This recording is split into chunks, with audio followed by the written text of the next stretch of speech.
Hello, students. Jumgipsu, and welcome back to your lesson for maintain guest financial records. So now we're continuing on 3.7. Make refunds where appropriate. Okay, so refunds are giving back the guest money, depending on your company policy, of course. When are refunds paid up? When are you going to do this? Refunds are made to guests when the payments on their guest account exceed their charges, or what they pay is more, or the charge is less. Okay, this can occur in the following situations. So this can happen in the following situations: the guest shortened their visit, so the deposit or advance payment is greater than the room charges. Like for example, they booked for 5 nights, but they decided to just make it 3 nights. So we are going to refund the 2 nights that they're not using. They will not be using. Okay, but depends on your company policy. The hotel adjusted the room rate downwards, perhaps due to service or some other kind of adjustment. Like here, we can see maybe of some complementaries for the guest, or we might have encountered some problem, or we move them to a cheaper room. That can happen also. Okay, so we can adjust the payment. So depending on your company policy again, or of for what's their rule in reducing the payment, okay, and returning to the guest.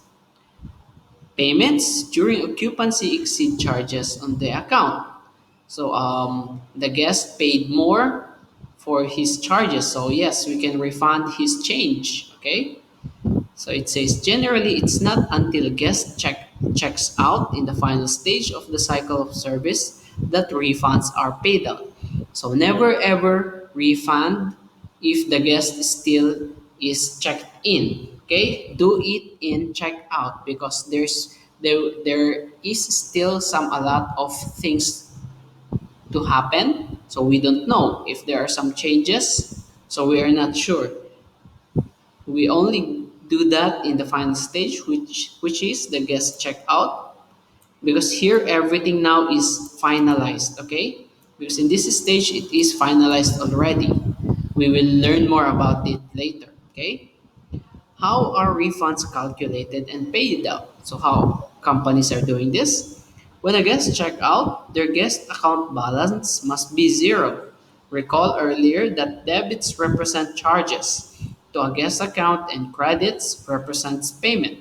If a guest account has a credit balance or still have money in his account, a refund is due to the guest. Okay, so we need to make it zero. So if something is left, maybe even a $1, we should give it back to the guest. But if they lack of $1 or not enough, we will charge the guest or ask the guest to pay more. Refunds are paid to the guest using the same form of payment that the guest used. If a guest paid a deposit or advance payment by credit card, the refund is processed onto the guest credit card. Okay, so if he paid by credit card, they will do it in credit card as well. If payment was made using notes and coins, the guest may notes and coins, it means cash. The guest may be refunded with notes and coins as well. Some organizations make an exception to this and limit the refund amount that can be paid out to the guest and his note coins. So in some companies, they limit, or there's only a limit of how much they can give back to the guest for a refund in terms of notes and coins. Some they will turn it into cards or something. If the refund is over this limit, the accounting department or similar will issue a check to the value of the refund. A check will also be issued when payment is by voucher or traveler's checks. Okay? So it depends. If it's by check, they will also change it in check. But might be careful or be mindful, depending still in your company policy of what you can do. If maybe card, then you can change in cash, then you can do so. So I'll just cut the video short. I'll be back immediately.